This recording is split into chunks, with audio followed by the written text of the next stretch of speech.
Yeah, we coming back with the music mashup. Give me one sec.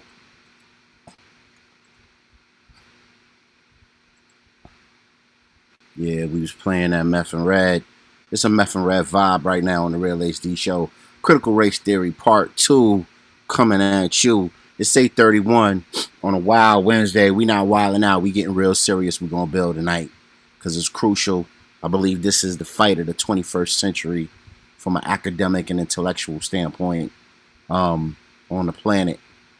If we're going to travail into the next part of the century, progressive, independent, and well off, we got to get this thing going. We got to make this do what it do. And we got to get critical race theory acknowledged, exposed, and on par to get it done from an educational standpoint. This for the babies, y'all. Let's go.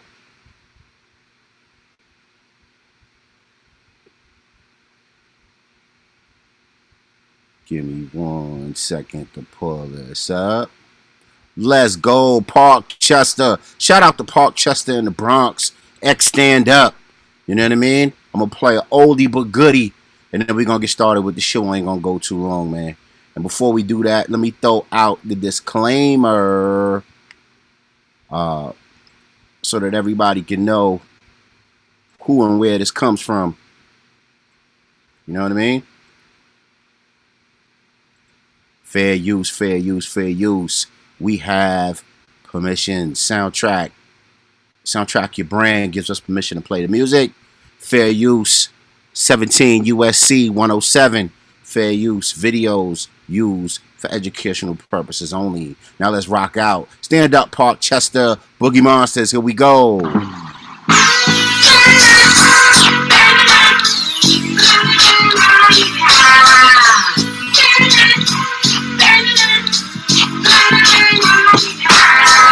For my true hip hop enthusiasts, and used to dig in the crates on the block. They know how underrated this group was from the X. Check out.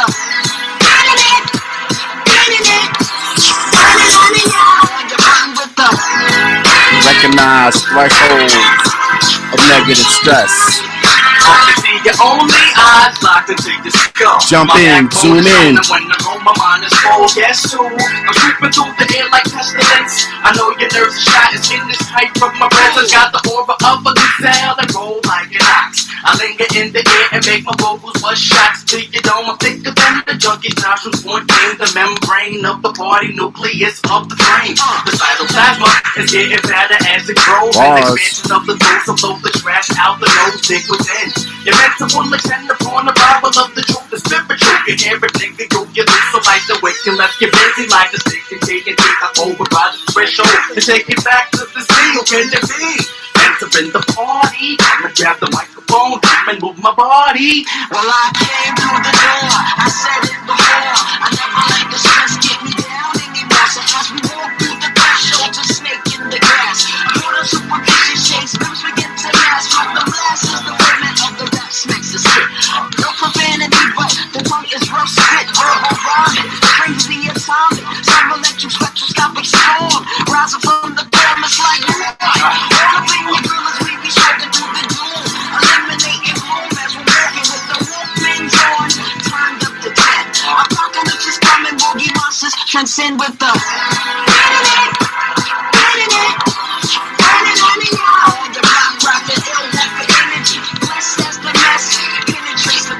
of negative stress. Recognize thresholds of negative stress.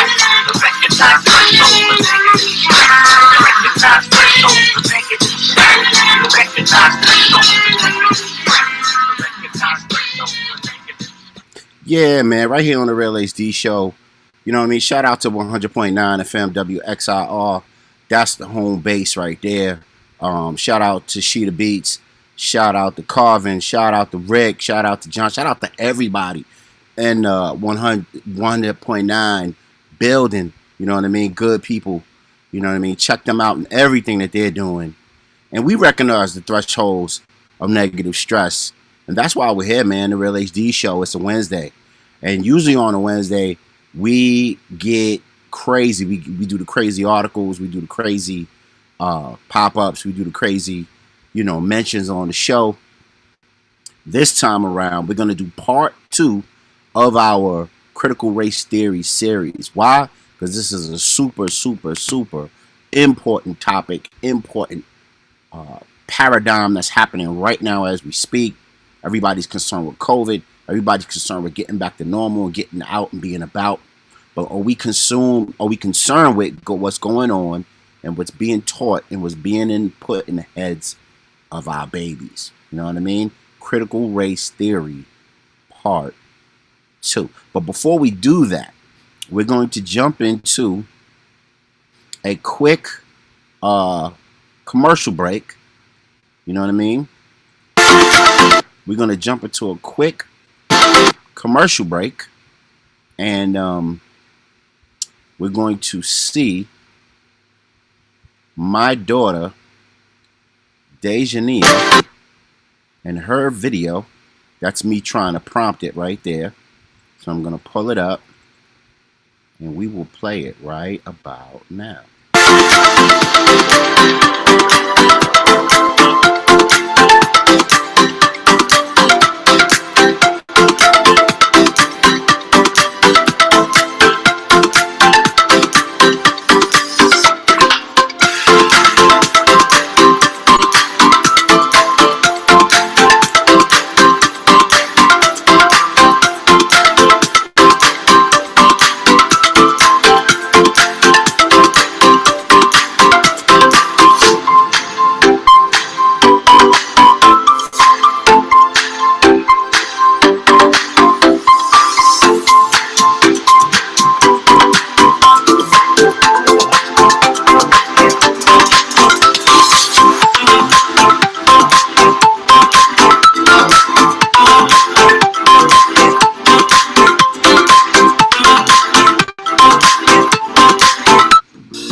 this part is super majorly important.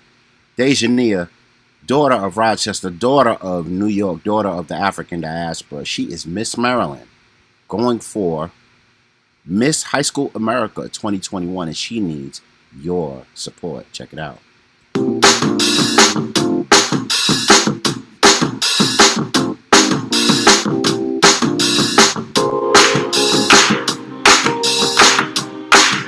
That's right.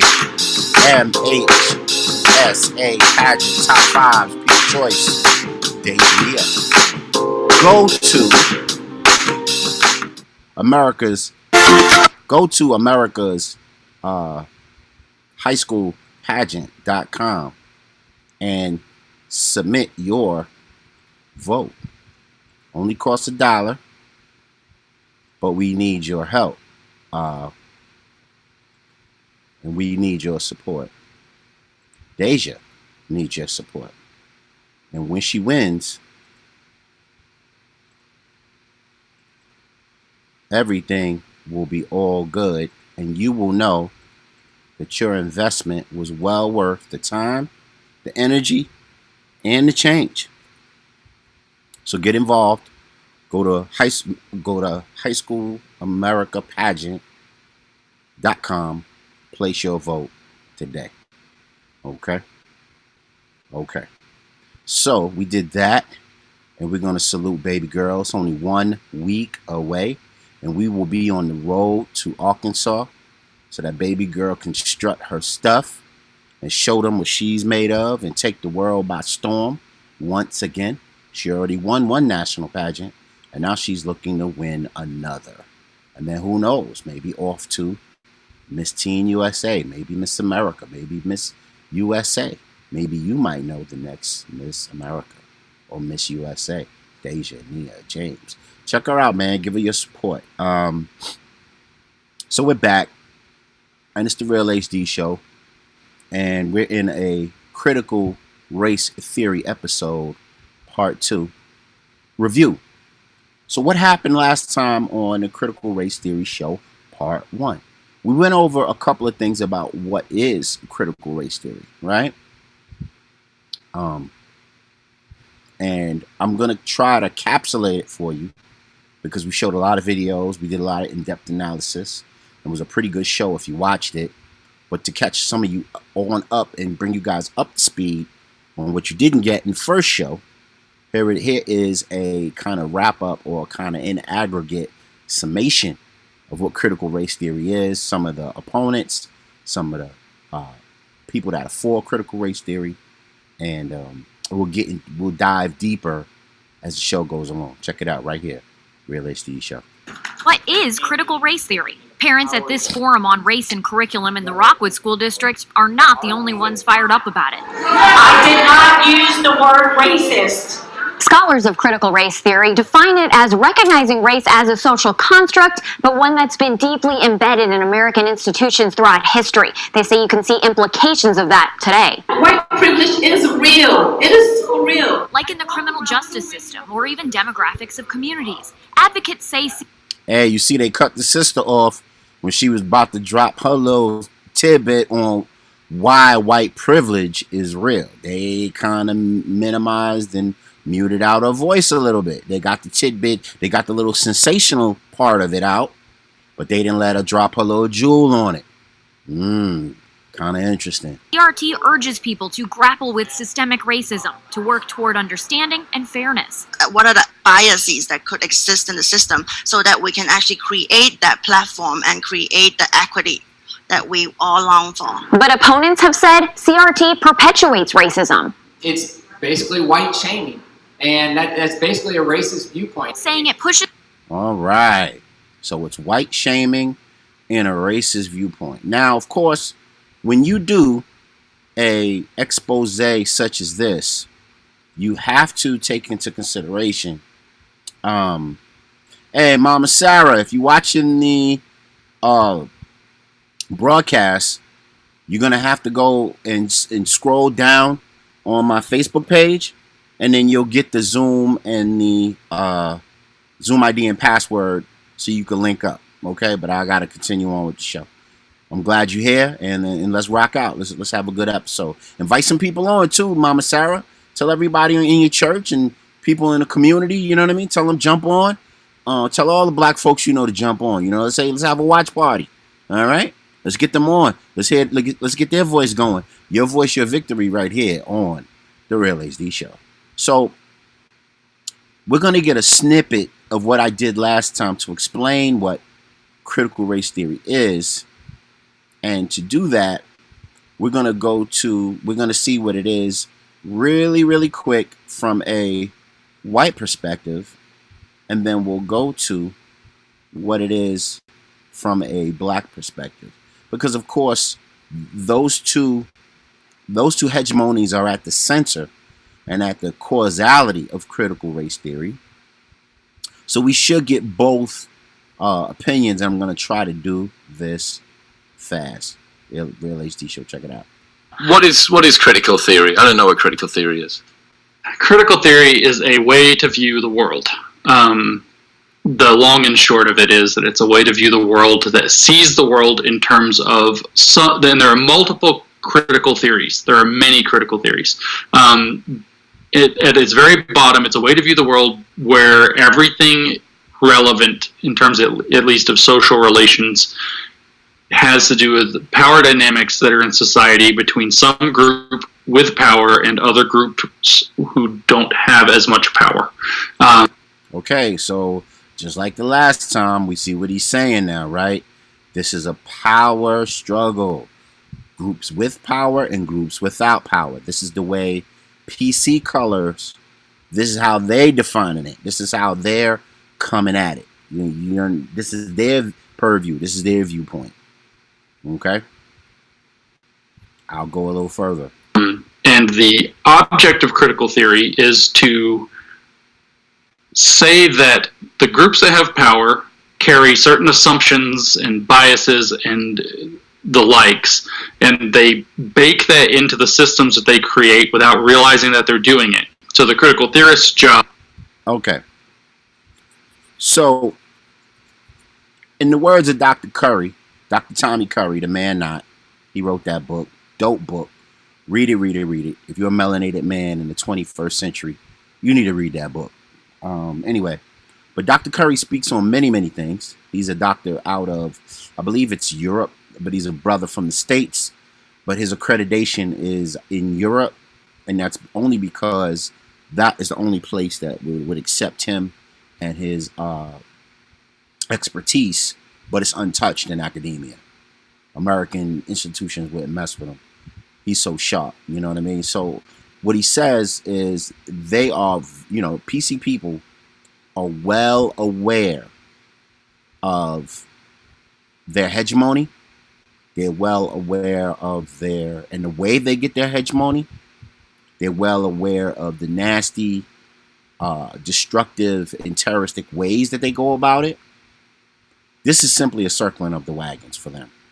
This is simply a protect the kingdom at all costs, protect the brand, protect the shield. All right? But we're going to hear a black academician, right?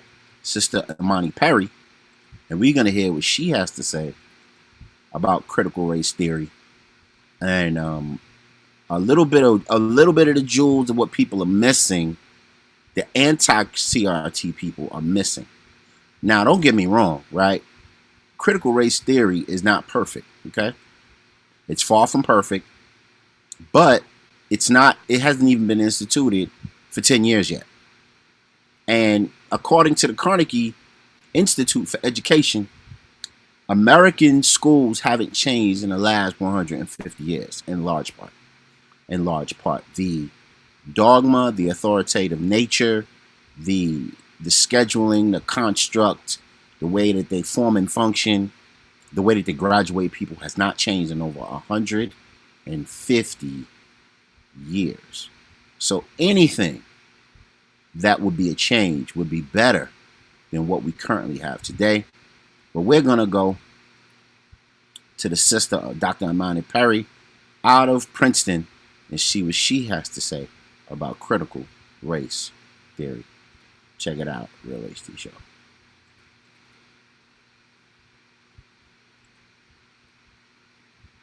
listeners, and I'm going to ask Thank you you. very clearly, what is critical race theory? Okay. What is critical race theory, Doc? Thank you for having me. So the most straightforward way to explain critical race theory is to begin with the civil rights movement, right? So the victories of the movement, which we all know, are found in federal legislation, Civil Rights Act, Voting Rights Act, but also an anti-discrimination law, essentially laws that declared Jim Crow policies unconstitutional. So after that moment, we begin to understand, of course, that Black people suffered many other forms of injury and had many systems of disadvantagement and inequality in their lives, right? And so legislatures and municipalities and organizations began to make specific efforts to target African Americans with programs to address current and past discrimination. And they faced a major conservative backlash. And the way that backlash was formed was saying, well, if you make programs to target the discrimination experienced by Black Americans and you don't include me, white person, then you are discriminating against me, right? And so they begin to attack programs like affirmative action and upward bound, etc. And the Supreme Court of the United States then really fails the civil rights movement by basically treating targeted programs to address racial inequality as the same form of discrimination as Jim Crow laws, right? That they are both are subject to immediate scrutiny, the strictest scrutiny. So we get to this point, and then civil rights lawyers and scholars begin to talk about how we have to be able to address subordination, injustice, not just color consciousness. It's not enough to be colorblind. We actually have to be able to address injustice and subordination if we're going to have legal racial equality. And that's the heart of critical race theory. How to think about law, legislation, policies that will substantively respond to racial inequality. And they began to bring multiple forms of analysis to the table. All right. So we are back. And that was Dr. Amani Perry of Princeton and her, diagnosis of, or analysis, right? Or her describing of critical race theory.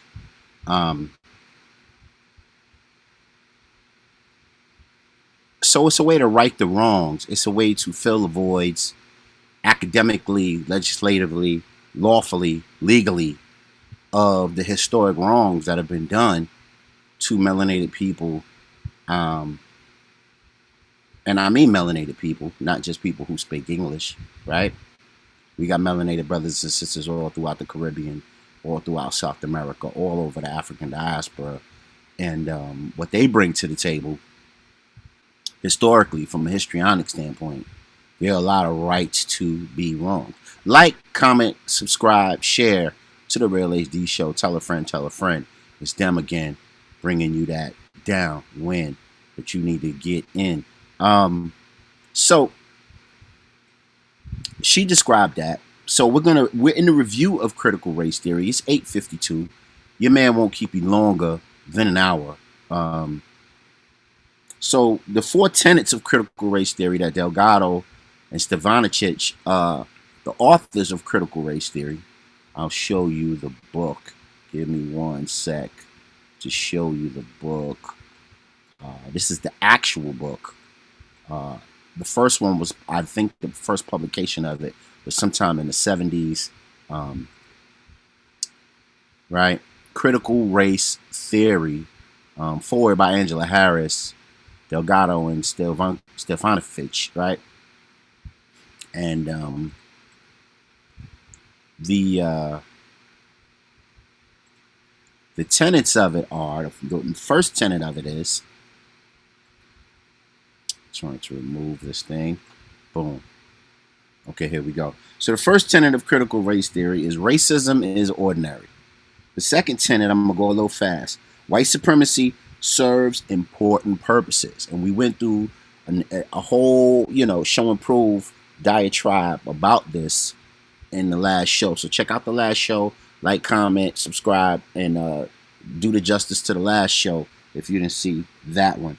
The third one is the concept of race and races are products of social thought and relations.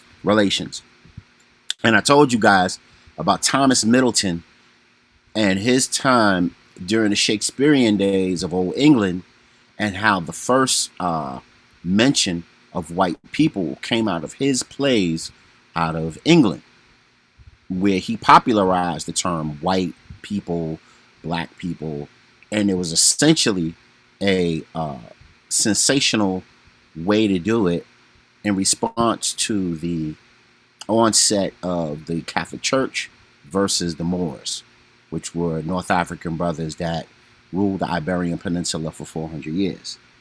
But I digress from the four. So the third one is the concept of race and races are products of a social thought and social relations, social construct. And then four is a unique voice color. Now, I broke down what each of those meant. I gave you special tidbits that would, assist and assist in the building and building and destroying of those types of concepts. I think critical race theory in those four broad foundational principles give you a framework by which to work within for you to get a better understanding of what it is and what it's supposed to do. And I showed you in the beginning, I showed you the white perspective, I showed you the black perspective, and then I showed you what was going on from a social outrage standpoint. And it's just not white people outraged about it. We got plenty people outraged about it. We got black people outraged about it. We got ministers outraged about it. We got freaking foreign-born black people. Actually, I'll show you this one here, because this one here puts up a video about it on YouTube. Why she hates CRT. She is a supplant. The sister is cool, but I don't really care for her stance on it. She's a supplant from Western Africa, and she gives her spiel on it. And her spiel is it's not humanitarian. It doesn't allow for forgiveness. And, it's very interesting, I find. And I guess this is a house cleaning type of an issue we're going to have to do with our brothers and sisters from the continent, because they don't have the Americanized experience of what it means to be black in America, and the histrionics that are all wrapped up into that, all the way up to 2021 current time. You know what I mean? And if she did have that full grasp, both emotional, linear, whole learning, and physical, if she had that full, rich developmental experience of what it meant to be, grow up and live on this continent, in this hemisphere, then she would not say the things that she says, and she would be a lot more discerning about CRT and its major tenets. So that's that right there. So there's a lot of proponents for and against CRT. There's a couple of videos in truth about this and what's going on with the kids as we speak, because we can wax poetic all we like, but the children are the ones that are really let down by the adults not being able to discern, make careful decisions, make decisions that are going to manifest their destiny in a conscious way and not just in an idyllic way or a way that's going to, benefit certain communities. So I'm going to play you this clip right now that I played from last episode. Hopefully it won't be that long, and you'll get the gist of what I'm talking about right here on the Real XT Show. Students are asking their school administrators to incorporate anti-racist education into their curriculum. They aim to have books. So the students are asking for this to be incorporated. Interesting. Written by a person of color, and their life struggles are required part of the curriculum. In North Carolina, a committee of social studies educators proposed that the term systemic racism should be included in the state's curriculum standard. California State Board of Education has created the nation's first statewide model for ethnic studies curriculum at the high school level. Education officials say that kids do need to learn about discrimination and oppression that textbooks often overlook. A lot of times in school, you don't see a big representation of Black history. I see comments all the time saying, I learn more on TikTok than I do for my own school. There you go. There you go. Crazy, craziness. The nest is crazy. So The sister of the video, very, very real, very, very 2021, on her phone, scrolling with friends in school, saying that she learns more on TikTok about the way America is socially constructed than she does in the classroom. That's a problem. So if she's learning that, guess who else is learning that? White children all over the place. White children all over the place. Okay? Now there's another video that talks about this, and I want to show you a quick clip of that. And we want to move on after I show that part. Here we go. African American history is not taught adequately. What we learn essentially is a whitewashed history. Studies have found less than 10% of class time is devoted to Black history. Only 8% of seniors can identify slavery as a central cause of the Civil War. There is no national standard for what history is taught. Each state sets standards which outlines what students are expected to learn. 7 states do not directly mention slavery, and 8 do not mention the civil rights movement. Only 2 states mention white supremacy. The kids learned that slavery was bad, but we ended it. Some stuff happened, but Martin Luther King and Rosa Parks kind of fixed that. And now look, Barack Obama, we had a Black president. Racism is over. We're done. Yeah, so that's it right there. And I'm looking for this clip that I can show you that's very, you know, illustrative of what the kids are getting in the classroom as it pertains to CRT. No, I'm sorry, not CRT. As it pertains to curriculum. What are the students getting as it pertains to curriculum? So the students are telling you, because remember the clip says, you know, the students were asking if they can be, if those things can be brought into the classroom so they could be better, they can get healthier, wealthier, wiser, and have more knowledge, wisdom, and understanding on the subjects that are going on in history. And because of inconveniences, and because of the way it makes people feel, and because of the way that, you know, certain affluent communities in the country, and they're, you know, getting their little knickers and their little panties in a bunch about truth coming out in a lot of ways, they get denied the opportunity to get a fair education. You know what I mean? I don't know if I mentioned this in the last show, but I think that goes without saying, because there's a school in either Iowa or Idaho that has a senior ritual where the seniors run around with blackface on, and they have a stick with a doll baby all covered in dark black soot, and they're carrying it by a string, like they're hanging it, like the string, like the stick is the tree, and they're hanging a little all black tarred up figure. And this is in Idaho. This is what their seniors do. This is senior ritual. You know what I mean? I don't know if anybody knows about a lot of Northeast high schools, but they usually have like a senior staff, you know, basketball game where the seniors take on the teachers and the faculty, and it's a fun time, and they eat and they have fun and they dance and they fellowship. Well, this is what Iowa, that school in Iowa, does to fellowship. They have an Olympic style event where they're all dressed up in blackface, and then they carry the little doll babies around on sticks like they're being hung, and they do like their version of a little triathlon. Sick stuff, you know what I mean?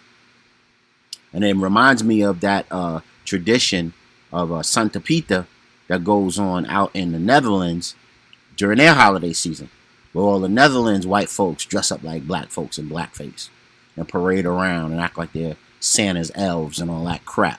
So, you know, education is crucial. Education is needed. Education is vital, you know, in during these instances. And the babies are crying out for it. The babies are telling you, like, yo, we're not getting it. You know what I mean? The babies are telling you, like, yo, this is what we need, and you're not really giving it to us. So can we please get some of this truth? Because I have friends on TikTok and I got friends on social media that are black, white, and different And they want to be able to deal in real terms with their friends and treat their friends with knowledge, wisdom, and understanding and equality, and they can't because they truly don't understand what black people have dealt with in this country and what we're currently dealing with. You know what I mean? And there's your man, Uncle Ruckus, man, being one of these anti-CRT people, you know what I'm saying? If anybody would be the ultimate anti-CRT person, it would be Uncle Ruckus. You know what I mean? So that kind of encompasses, you know, the backlash that you get from people who are involved in the anti-CRT movement, right? But what I want to show you coming up is something just a little bit different, and it's a guest of Mark Lamont Hill, right? And her name is Dr. Cami, and she comes on, and she's a tenured professor at the University of Maryland. And she has some really, really interesting things to say about critical race theory. And I want to get her all set up. And I think what she's doing is spot on. And I think it deserves voice here. And I think it deserves a listen. And as soon as I can cue it up, it will be out there, and you can hear and experience it. And I'm going to try to go exactly to the spot where, you know, she makes an excellent point. And let me look at my notes really quick and see if I can get that spot. Yeah, 5:48.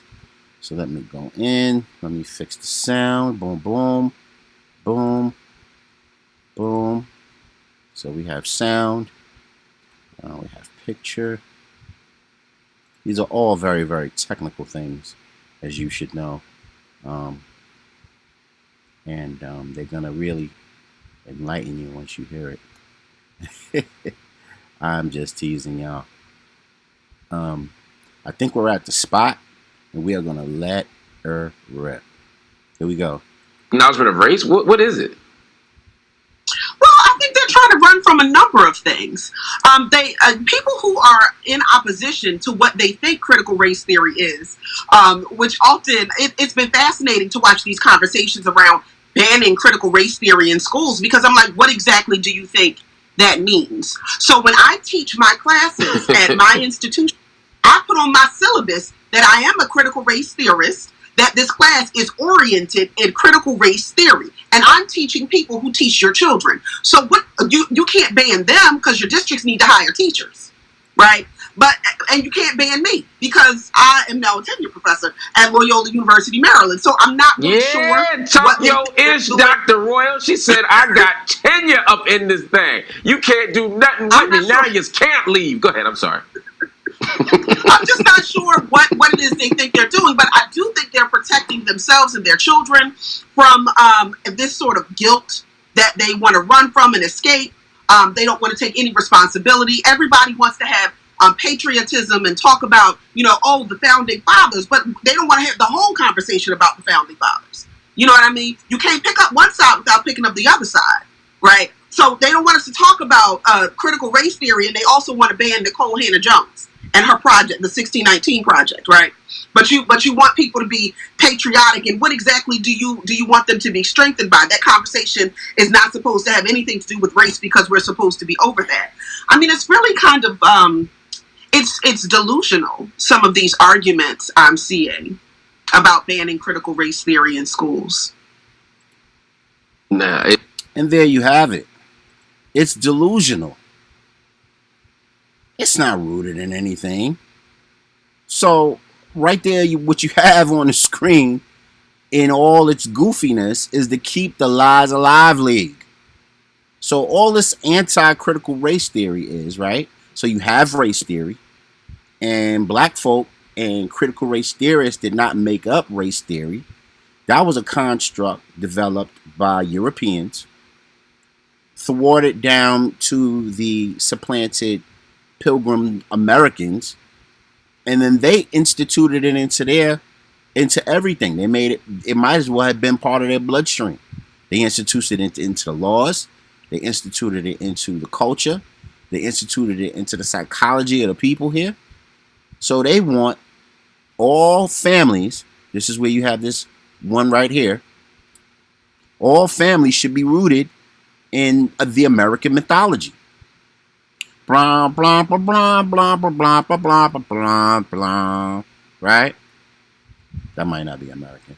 No, that's all beautiful. Oh, no, no, no. You get the point.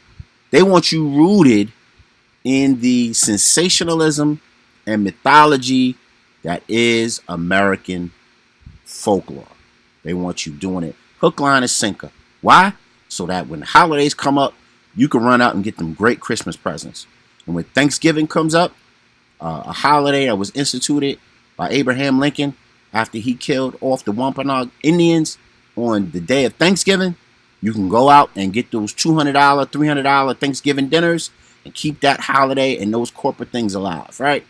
Those corporate drives alive that drums up their business and feeds their coffers, right?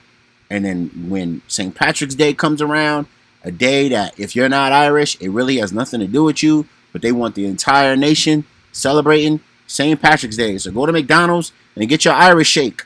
You know what I mean? Because that's part of the American mythology, right?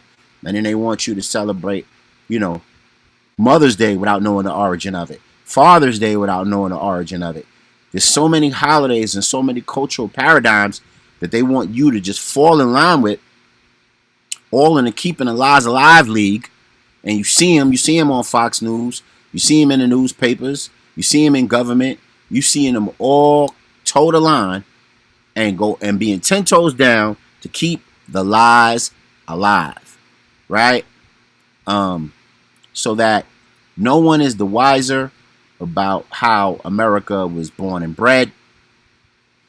No one is the wiser about how our society, and especially our demographic and our ethnic groups, have come to be in the positionality that we're in the United States, and how, you know, you could cross. I remember I used to live in Hempstead, New York, and there was only one street dividing one of the richest suburbs in the nation, Garden City, New York. I don't know if they're still the richest, but they were one of the richest, and they had all these soap opera actresses, Susan Lucci, and a bunch of people living out there, right? Bunch of, you know, New York socialites living in Garden City, Long Island. And it was one block away from Hempstead, New York, where the crackheads was at the train station. And this was my whole college experience, seeing that gross paradigm shift with only one block as the separation. And they kept it that way. And they mean to keep it that way. So that's to keep the Lies Alive League. You saw the poster on the show. Now, why do they want to keep the Lies Alive League? Wow. Well, because there's a lot of tenets and there's a lot of histrionics that they just don't want you to bear witness to. They just don't want you to acknowledge. You know what I mean? And I'm going to take a second and pop up Chrome and pull up, what do we call that? We're going to pull up You're going to pull up a bookmark on Chrome. We can get to it. There we go. Now we want to find a bookmark. Bear with me, y'all. This is going to be worth it, I promise. Here we go. You know what I mean? So Listverse did a comparative analysis, and I'm going to share my screen right now so that you guys see what this is, right? Listverse did a comparative analysis of the 10 worst racial massacres in the Americas. So first, we have the Rosewood Massacre. You know what I mean? And that happened in January of 1923 of Florida, Rosewood, Florida. Okay? And you see this, right? So that's the one. Then we got the Atlanta race riot in 1906. Right? Then we got the Thibodeau massacre right? And that was 1887, right? That was about sugar workers on strike, and I believe it was can't see that, the Knights of Labor, okay? Then we got the Okie massacre, okay? And that was in Okie, Florida in 1920. All right? They don't put these things in the history books. One other thing they don't put in the history books, the New Orleans massacre of 1866. After the Civil War ended, Republicans in the state of Louisiana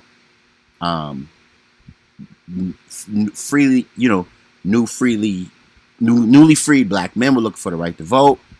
June 30th, 1866, 100 of Confederate veterans had a call to action, and they murdered a bunch of Creole people, black people in New Orleans. Number 5, New York City draft riots. You know what I mean? 1863. A lot of white folk were mad at the fact that black people were quote unquote property. So there's your systematic racism, right? Your 3/5 of man. Supreme law of the land said that black people were property.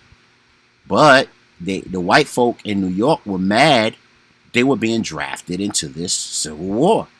So what did they do? They took to the streets, they murdered, they killed, they pillaged, and they burned down a hospital full of black mothers and babies, and orphan children in strike or in opposition of the draft, New York City draft requirements at the start of the Civil War. So that was your New York City draft riots, 1863. And the Red Summer. Shout out to Sev, my frat brother. You know what I mean? He just did a post not too long ago about the Red Summer. It took place in 1919, where they would, they had a festival. You could say a picnic, right, in every sense of the word, where they hung, tarred and feathered, and set black people on fire. And this was in over 200 men and women were murdered. The Opelousas massacre, where they hung a bunch of black people in Louisiana, and this was in 1868.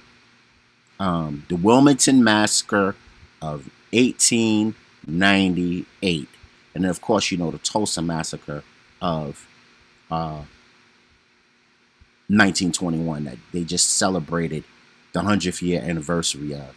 Now I know a lot of people were proud of Black Wall Street, a moniker given by Booker T. Washington and Langston Hughes about the affluence of Wall Street, but I don't really care for it as being Wall Street, honestly, because I think the name is not really appropriate, because if you go back to what Wall Street originated as, it was a slave auction stockade, and they would sell slaves on the wall. They would have slaves line up on the wall, and then they would get bought and go to auction. That's how Wall Street was originally made, or that was the original intention, because they financed slaves on Wall Street. And then if they didn't get sold, they would go into the stockades and the Bowery areas and the lower Battery Park areas of the Wall Street downtown Manhattan area. So that's how that popped off. But I want to get back to Wilmington, North Carolina for a minute.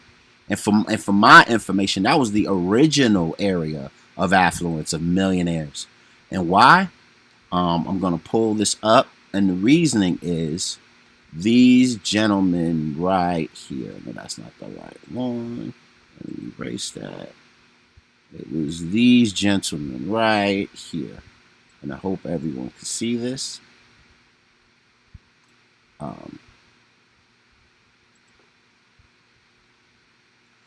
So the Nation did an article on how America was rooted in Reconstruction, the first wave of black congressmen. The first wave of black congressmen. And that first wave of black congressmen included an area of Wilmington, Delaware, that was super affluent, and you know, they had millions of dollars flowing through there, and they killed them off, burnt down the community, and you know, really created an insurrection similar to the one that they did on January 6th at the Capitol. And all you got to do is look this up. You know, this is rooted in Reconstruction.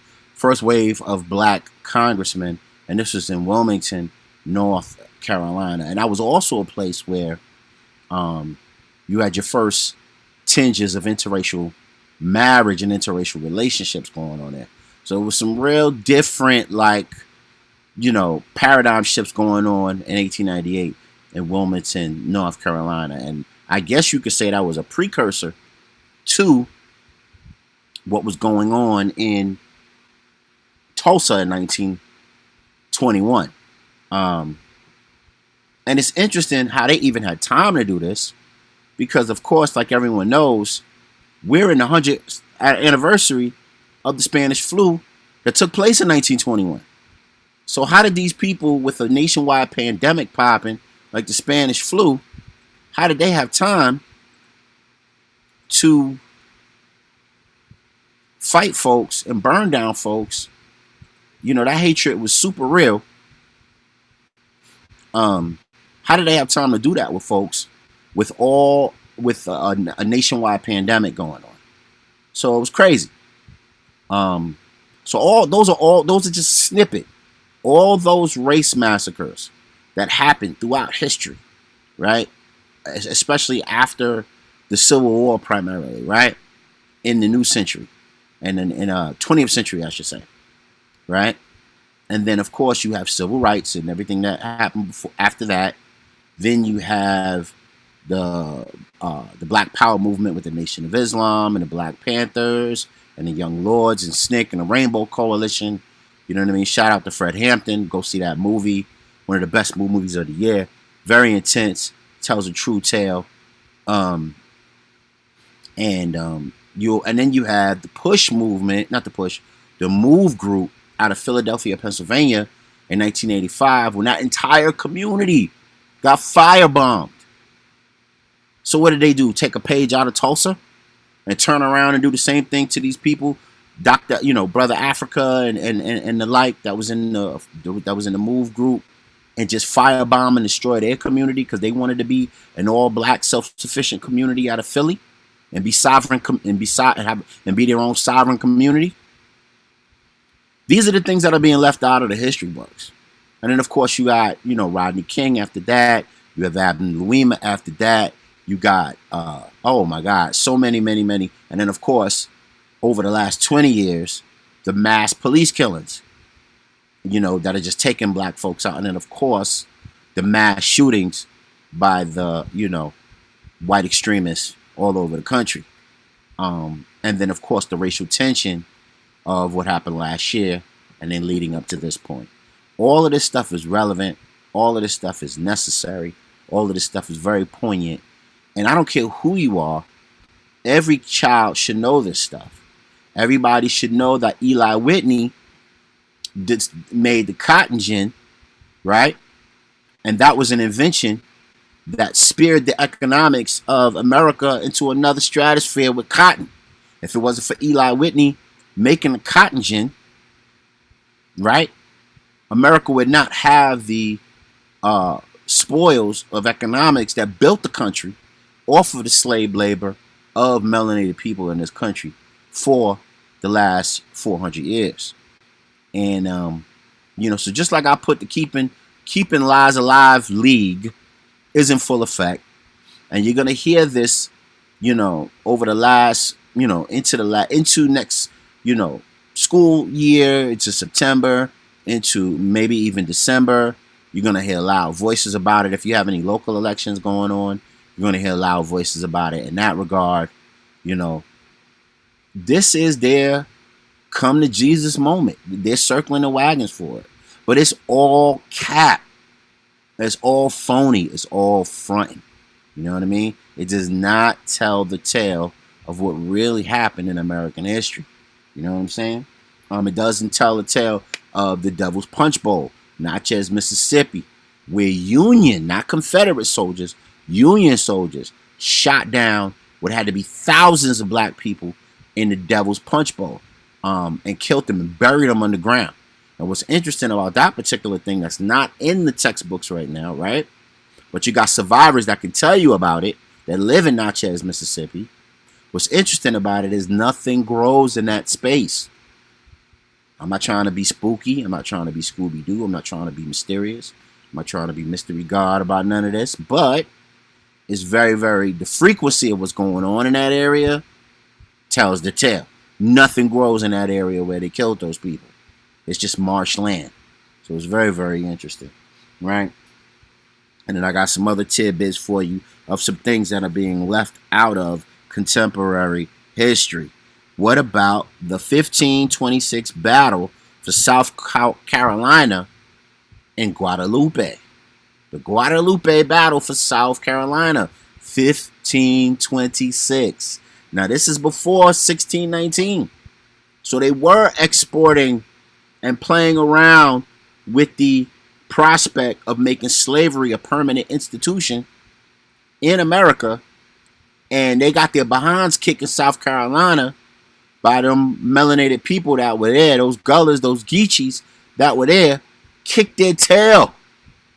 Because they were importing slaves going back and forth from South America on into the tip of South Carolina, the ocean area, right? The island areas, right? And anybody who has a chance to go down to South Carolina and check out those Gullah Islands, and you will see exactly what I'm talking about, right? So that was the Battle of 1526. And Europeans got their ass whooped. They got their ass whooped. They got, they got that homie the clown foot to the ass. You know what I'm saying? So now there's 1640, John Punch. Now, if anybody tries to tell you that America doesn't have systematic or systemic racism in it, listen to this broadcast, go back and recall what I told you, and you'll be able to prove that America, just by these tidbits, that America is systematically racist. So in 1640, John Punch and two other indentured servants, white ones, right, were caught as runaway slaves. But what happened to John Punch? He got indentured servitude for life. And that was the first example in 1640 of slavery being a lifelong sentence or being a lifelong travail. And they never stopped it from there on out for black folk. That was the first institution, permanent institution. And the Commonwealth, I believe that was Virginia. It might have been Georgia. You just got to look it up. But it was in 1640, John Punch trial. Look up John Punch, and it'll tell you. Now that's the courts. That's the English colony courts, right? And as a matter of fact, it was even crazier. Is there's what's called the League of Plantations, right? Or the Council of Plantations. And that was led by the King of England. And that was where he gave financing. He gave financing. He gave permission. And he gave charter to a bunch of European businessmen for them to go into the Americas and to, resurrect those lands, claim them as their own. And I believe he gave them 19 acres for every slave. You know what I mean? So look up the Council of Plantations or League of Plantations. You know what I mean? So there was money and contract on the line here. So all of that is systemic. All of that is form and function and format and having to answer to and accountabilities and protocol within business and protocol within law. If the king backs it, it's law. If the king finances, it's business. So slavery was systemic during that period. So now we also got the slave patrols of 1730s, right? And that came after the Bacon Rebellion, right? So they were trying to capture all the runaway slaves. So they would hire, the overseers. They would hire the poor white trash to go out in the middle of the night when they found that a group of slaves would melanated folk would run away from bondage. and them people would run out and get them. And they were no different. They weren't trained. They didn't have no, they didn't have no classes on how to apprehend people, on how to use weapons, nothing. And they went out there into the night in those southern Carolina, Virginia, Maryland, Georgia areas and hunted down folks that ran away from captivity or ran away from bondage. And then you have in the 18th century, you got the Bacon Rebellion and the Stono Rebellion. That was the cause of the Second Amendment being written in 1791. James Madison, Adams, you know what I mean? Washington and the like put their tenors and their tenant, the tenor and the tenant on the Second Amendment. Now, the Second Amendment is supposed to be about the right to bear arms. Now, why did you need the right to bear arms? Well, in quote, it says you had the right to bear arms because it was meant to stop revolts. Well, what type of revolts? What type of revolts? Slave insurrections, like the Stono Rebellion or the Bacon Rebellion, right? And what's not being taught in schools is that northern militias were coming back to the north to throw coups, right? Take over states, right? With their northern militia groups, right? Because they haven't, Hamilton and Adams haven't quite created interstate commerce just yet. That all of that isn't, fashioned and fastened just yet. The John Marshall stuff is just starting to ramp up and be a permanent systematic presence in law, the Supreme Court, right? So you have no legal precedent for how states dealt with each other, right? So if Maryland wanted to take a well-dressed militia and go into Virginia and take it over, well, there was nobody to stop them. There was nobody to stop them in those days. So there was a couple of reasons why the Second Amendment was written. One, it was written for against the Stono Rebellion and the Bacon Rebellion and slave insurrections, right? Because they needed a well-armed militia in case revolts happen, right? And those are the most common, or those were the most feared or revered type of revolts that people look for in those days. PC people look for in those days. And then, of course, northern militias coming to take over southern states and force their will on them. And in the 1830 filibuster, the famous filibuster, the way that Congress people get up there and talk to their blue in the face till they can't talk no more to prevent what they call an unjust legislation. But how did it start?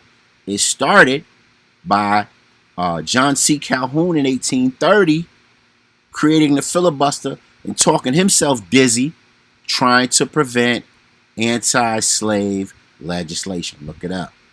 The filibuster, the governmental filibuster was created. Now, who was famous in recent time for doing the filibuster? The senior senator from Arizona that just passed away, John McCain, and he was famous. He attempted a filibuster. He either did it or attempted it, in the last I'll say 5 to 7 years, and he got a lot of flack for that because they see it as a waste of governmental time, policy, and senatorial, procedure, right? But he tried to enact the filibuster, and they use it now like it's commonplace, right? But it was originally designed to prevent anti-slave legislation of the 1830s, bleeding Kansas, right? So now we go into 1898, and there's a lot more. I didn't even get to 1871 and the Incorporation of America. I'm not going to go there. I'm not going to jump down the straw man rabbit hole. But there's the whole, 1878 Incorporation of the United States. 1898, Wilmington, North Carolina, firebombed, terrorized, and guess what? Black men were voting back then. And you know what I find real cute is the fact that black men had voting power back then, but we still needed a Civil Rights Voting Act in 1965. So how do we dominate government in 1898 to the point where they had to firebomb our progress in Wilmington, North Carolina. But we had to get the right to vote again in 1965. Tell me something good. You know what I mean? Tell me something good, right? And then, of course, we got 1865 with Andrew Johnson, the president after Lincoln. And then, of course, he undoes all Lincoln's work, right? And, General Sherman, promises 40 acres and a mule, 1862. And then, of course, you got, as a result of that, it doesn't happen. Whites get reparations for the property that was destroyed during the Civil War, right? Number one. And then number two, in 1872 and 1871, the Homestead Acts passed. And if white people applied for land going out west and the remaining land in the east, they got it. Wow, nobody's talking about that. Nobody's talking about how their ancestor, if they lived in the western states, if they lived anywhere, going into the Mississippis on west, you got land for free. If you just apply for it, Homestead Act, you got that from the government. How about it? You know what I mean? And then you got 1965, Lyndon B. Johnson has to make a federal order for hospitals to even treat black patients, or they would lose their medical funding from the government. That has to be a federal hammer put on hospitals nationwide to treat black people in emergency rooms, or they would lose their funding. Going from 1968 on. None of this is in the history books. This is why CRT is necessary. Is CRT perfect? No. Has CRT been fully instituted for a decade to find out whether or not it's going to actually work or not? No. So how do you know? So all the cap, all the panic, all of the cries about humanitarianism and it promotes racism. Guess what? American education did a good job of doing that already. All of the things that they're blaming us for, they already did in American education. All the indoctrination, all the social grooming, all the social dogma, all the mental effery they did with you, it's already done in American education. They didn't need CRT to do it. So what I'm seeing is a lot of cap. I'm seeing a lot of fronting. I'm seeing a lot of displacement. And I'm seeing a lot of deflection. And like the sister said in the video, they're delusional. They're acting delusional. Do I believe they're delusional? Hell no. If you had a way to guarantee your place in the sun, your place in prosperity, your place in progressiveness, why wouldn't you do it? Why wouldn't you do it? You know what I mean? So don't let them off the hook, man. Don't believe all that nonsense about, oh, it's not humanitarian enough. Oh, it's not, giving people rights. It's, it's not, it doesn't, allow for humanism. It doesn't allow for fairness. It doesn't allow for human equity. They did all of that with education already. Just the fact that they voided all these accomplishments and all these massacres and all these things by black people. Did y'all know there were over 2,000 inventions by black people that never made a history book? Do you know that Thomas Edison and Alexander Graham Bell were in patent wars with Elijah McCoy and Garrett Morgan over all their inventions? Patent wars. That means they took them to court to try to claim their inventions as their own.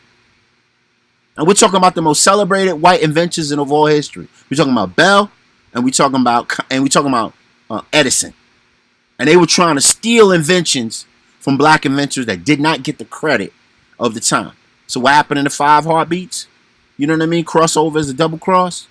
You know what I mean? Because it was all about cultural appropriation. I'm gonna take that, claim it as my own. I'm gonna rock out on it. The same thing that the little girl on TikTok is doing to the little sister, to the girl on TikTok is doing to the D'Amelio is doing to the sister who created the Renegade dance. And she's still eating off of that. Just because her pops is connected and her pops can leverage all of that. She ain't create the dance. The little sister created the dance. But who's getting the credit for it? You know what I'm saying? Is that going to make a history book? This little girl's a millionaire. This D'Amelio little girl's a millionaire right now. That's cap. That's a lot of nonsense. And if it wasn't for Shaquille O'Neal and different people like that highlighting her during the NBA All-Star game, J. Cole, salute to y'all for giving the sister some love for her invention, it wouldn't happen. And all those inventions never make the history books. They never make the history books. And they never make the histrionics of what make this country great. This country would not be the same. There wouldn't even be traffic lights in this country. You couldn't even go cross country in this country without crashing and going crazy because Garrett Morgan created it. But he's not getting the credit for it. Hey, family, man, my tablet, my desktop is acting up. It was having some issues, but I'm glad it let us rock out as long as it did.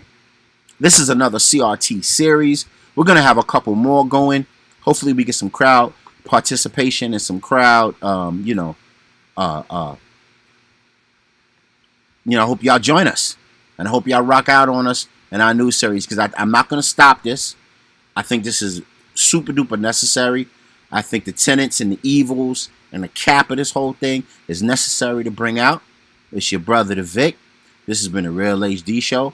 Pop up for that smoke. And when we pop up for that smoke, we singularize issues, right, that need the attention. This needs the attention. Wifey said, yo, what about the Holocaust? You know what I'm saying? If anti-CRTers is saying that this, single out one group against another group, what about the Holocaust? Doesn't the Holocaust do the same thing? Of course it does. It singles out Germans versus Jews. And they got no problem drowning you with that stuff every year. They make black kids that have nothing to do with that adhere to that every year. You got to sit there. You got to learn about it. You got to write papers about it. You got to take school trips, all to revel in the lore of what Jewish people had to go through. So now they don't have to deal with what we had to go through. It's cap. It's bull. It's all white fragility and cap. Don't believe it. Fight for yours. Fight for your ancestors and their place in the history books. You might find out after you do the knowledge on your ancestors that you might have a significant ancestor that did something really, really dope and had a really great accomplishments in this Western society, in this American society. And you don't want that overlooked simply because you want to be fair and you want to be just. I'm on 1%. This is your brother, the Vic. This has been a pop-up for the smoke, the Real HD Show. We will be joining you next week all the way in Arkansas. So stay tuned for that. It's going to be a fire show. We're going to do on location in Arkansas. For now, this is the Real HD Show. Signing off. It's been the Vic. It's been a lovely one. Hopefully you be healthier, wealthier, and wiser. Signing off. We out. Peace. Walk with power.